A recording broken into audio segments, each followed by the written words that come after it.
Welcome one and all to another Borderlands 4 video, and today we discuss Harlowe. I cover the basics of her action skills, what they're called, and some of the ways you can augment them. Following that, I will be doing a kind of in-depth analysis of the Harlowe character short. If you have not seen Harlowe's character short yet, I highly recommend watching that first, and then coming back here to get the breakdown. I'll have a link in the description for the character short. Moving on first, though, we kick things off with Harlowe's action skills. Harlowe has 3 action skills. Her 0-point action skill, which is the gravity balls that you may have seen before from other trailers. She has the chroma accelerator we talked about somewhat in a recent video, and her 3rd action skill is the flux generator, which we really haven't seen much, if at all, till now. First, I want to go over the flux generator. The flux generator is a bubble that you kind of throw on the ground and it pulses while Harlowe and her teammates are inside of it. They gain overshield, but not only that, enemies that touch or enter that bubble get entangled as well, so they share damage, and all enemies inside of it are taking constant cryo damage, making this a pretty good offense and defense. Also, enemies within the vicinity of it can lose all elemental resistances, which is absolutely insane. I assume this is an augment for this action skill, but even so, being able to just wipe away all resistance is ridiculously good. I can 100% see that being helpful on a boss or something if you are very reliant on an element, which is what it seems Harlowe is all about. Next up is Harlowe's chroma accelerator, and this is a giant nuke, and Gearbox literally calls this thing the boss killer action skill. The chroma accelerator entangles enemies as it passes through them, and when it's done, it makes a nuke-like explosion. While the ball is flying through enemies, it can bounce between them while freezing enemies. There are also augments to change the behavior, so the chroma accelerator can do things like drag enemies as it passes them. Harlowe is able to detonate this at will, and it creates a massive explosion of radiation, which you can then spec into a skill that allows the duration of the action skill to be extended through radiation damage, which she has a lot of skills in her skill tree to deal radiation damage. Next up, we have her 0-point action skill. Now, I've talked about this action skill a decent amount both here and with my friends because it's the one I personally am most excited for. I have said since the day I found out about her 0-point action skill that I just want to reverse barrel troll some psychos and throw the enemy into barrels rather than throwing barrels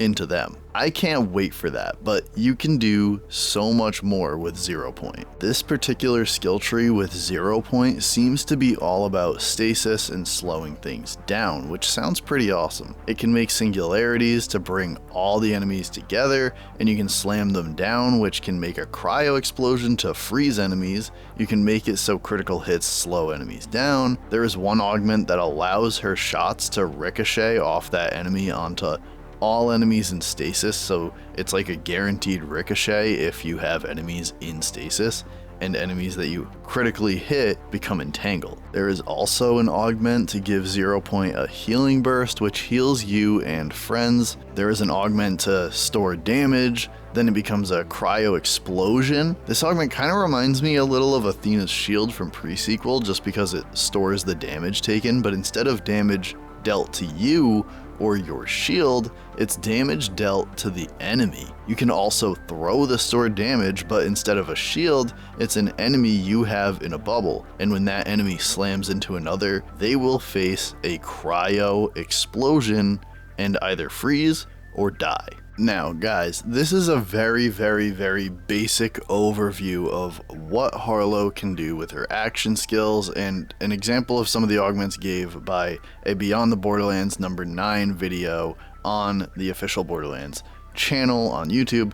That's where I got most of this info, but there is her full skill tree and everything out there. I personally chose not to dive into that. I kind of want to keep it a surprise because I'm going to be playing as Harlowe day one, so I'm keeping it mostly a surprise for myself, but I would like to shout out, and I will have linked down below, more in-depth videos of Harlow's skill tree if you're interested that were made by Moxsy, and I believe EpicNNG just made a video talking about his time at Gamescom where he played as Harlowe and his first impressions with that. So I will have both of those linked down below. And next up, I want to talk about Harlow's character short, and before I go any further, I would just like to say if you have not seen Harlow's character short, I highly recommend watching it, as I will be talking about it in depth here. I have it linked down below. I encourage you, if you have not seen it, to go and watch it, and then you can come right back here and hear my analysis on the whole thing. Okay, so for those of us that have watched Harlow's character short, what did we learn from Harlowe Trant's character short? First off, it sounds like she created most of Maliwan's tech, if not all of it. I kind of doubt all of it, but who knows? Maybe she did, and that would be crazy because now she's a vault hunter, which would definitely leave Maliwan in need of a new scientist. The next part is kind of crazy and funny in the darkest of ways, really representing that dark humor Borderlands 4 is aiming to bring back. We see a Maliwan badass soldier land, and it's a Trant named Ephraim. The casual dialogue the first time I watched kinda threw me off and made me think nothing of it when Harlowe asked, "Danny?" And Ephraim responds, "Danny's dead, it's Ephraim." And Harlowe inquires again, "You kill him?" And he says, "Nah, vault hunters, bunch of thieves." Like, the fact Harlowe would jump to that and the fact Ephraim had no crazy reaction is kinda comical. In fact, Ephraim Trant sounds a little annoyed, but not because he was killed, but because Danny Trant was killed by vault hunters. Ephraim even calls them thieves, like someone stole his kill in Call of Duty. Harlowe then just replies saying, "Not stealing if you made it, right?" Talking about yet another piece of Maliwan tech, saying she created it. So clearly she did very much so create most, if not all, the tech Maliwan has, which is, again, wild to think about. Next, Ephraim Trant says, "We doing this?" And Harlowe replies, "Yeah, we're doing this." And then they begin to fight when it cuts to the campfire scene all character shorts have at the end. The four vault hunters then go on to discuss the fact that Harlowe killed her brother, and as it turns out, that's completely normal within the Trant family. They are a very competitive bunch, and even says they had to ban grenades at family events because of what's known as a quote-unquote funeral cascade. So honestly, I don't even know if Ephraim showed up to kill Harlowe because she deserted Maliwan or just for the sport. What's even funnier is looking back and realizing that when you fight Daniel Trant in Borderlands 3, he's mad you killed his brother, Sammy Trant.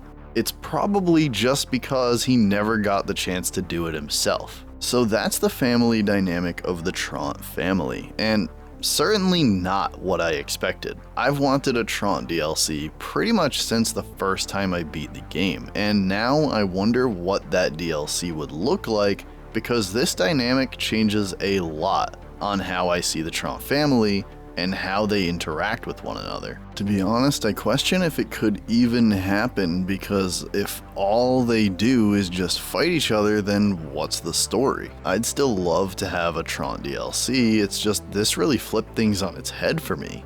I always imagined a Trant DLC similar to the Torg Headhunter pack type of deal, but this seems way darker and probably involves going through and killing Trants like they're growing on trees. So now I wonder what a Trant DLC would look like all over again. This idea just came to me, but Harlowe talks about family events, so it would be funny if you could go to one and get to see one of these family events and everything, and they do what sounds like a normal family sport, but then turns out to involve deadly weapons somehow, and the events always result in a dead Trant.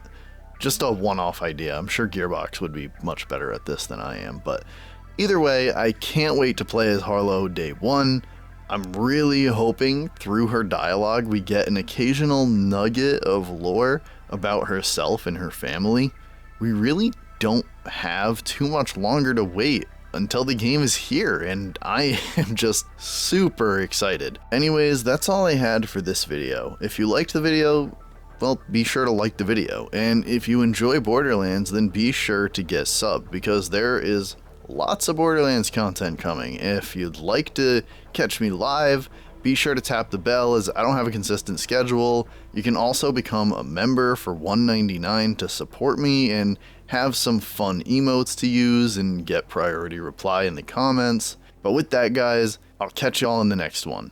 Peace out.